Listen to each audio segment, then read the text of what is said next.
Archie's Madhouse, issue 37. Finally, we get the first appearance of Hilda in a real story, even if she's unlikable. She calls her lazy for being in bed when she has a good point that everything she wants is right here. She's got some comics and bonbons. She's told she has the lowest efficiency rating of any witch in the district. Normally I'd question that, but not after last story. Hilda says that last month she administered only 3 potions, 2 brews, and somehow 1.5 spells. How is a potion a separate thing from a brew? How can you have 1.5 spells? I guess that's the joke, but it's not funny, it's confusing. She says it's not her fault, but says she can't help it if people don't have confidence in her as a witch. How does she think it's not her fault when it's obvious she's incompetent? She's told that the reason for that isn't that she's bad at it, apparently, but because of her looks. For a witch, she's ugly. That only makes sense when you consider witches are portrayed as ugly in stereotypical portrayals all the time, and beauty standards are different all over the world and across history.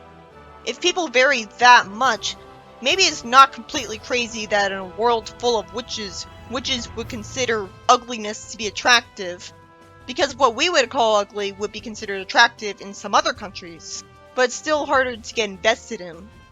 Hilda says that Sabrina doesn't have straggly hair, warts on the chin, and bloodshot eyes. Neither does Hilda. And she aims to do something about it. Then what took so long? I figured she was waiting so long out of respect for her niece. Sabrina's naturally scared, and surprisingly, Hilda's gonna take her to the world's greatest mad scientist. And not a witch. I love what a change of pace that is. You never expect him to be a witch's ally. But it works because mad science and magic are interchangeable with each other to most people. The smartest of people are open-minded to new, correct ideas. And it makes sense that a mad scientist would find out about witches, like from inventing a portal gun or zone link generator and finding the witch world. He even makes custom monsters for people. So that's a unique aspect of Sabrina's world. I guess Professor Transistor is just a made-up title, because who would actually have a name like that? He's actually a character who appeared in the non-Sabrina stories of Madhouse before this point, and was kinda entertaining. But it's confusing how incompetent he is. He's working on X-ray exam glasses, which can magically show the answers. That would be magic. I'm guessing he's actually a warlock, and just screws up because he uses the wrong potion ingredients. Not that we're told that. If so, no wonder Hilda likes him. Because if he's just using science, you'd think he'd know enough about science to not make any screw-ups. It's making me smile how amusing this exchange is. He asks what Hilda's problem is, and she says of Sabrina, "She's too ugly." He's like, "Ugly?" She says, "I want you to make her beautiful like me." I would be more horrified, but I know this comic would never change the status quo. Not even for one issue. So that's reassuring for me. I never liked how 70s Sabrina looked, with her really short bob haircut. He shows them his beautifying machine. There's a beauty and ugly machine. Even Rick never invented this. He puts a poodle in the beauty machine and the warthog in the ugly machine and adds energy.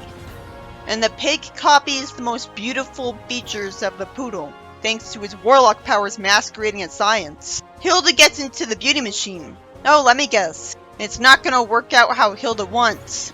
Of course, because Hilda went into the beauty machine, not the ugliness machine. I guess he assumed that if he corrected her, she would get mad and use magic against him or something. So he couldn't do that. Why was there an explosion when there wasn't one before, and Sabrina isn't hurt, just dazed? I'm glad he asked her if she's alright, but the word boo-boo is lame.